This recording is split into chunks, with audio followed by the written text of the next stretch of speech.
Well, this is the next step. And again, congratulations. I'm Super Affiliate Robert Hollis. And now that you've already created a free account, if you haven't, go to that step next. Now, at the bottom of the website, now I'm going to show you how to create a link where you can send it to other people. So now you go to create a free affiliate link at the bottom of the website, and there's your link.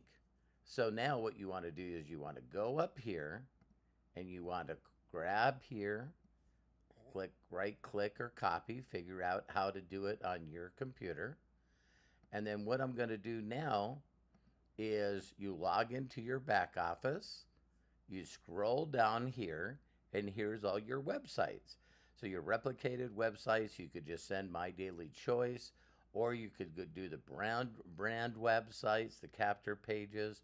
There's all kinds of them. Let me show you the one I love using.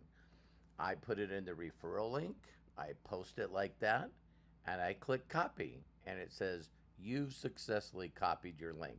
And now I have a free enrollment, but it'll have behind it, enroll question mark ref for referral equals then your username.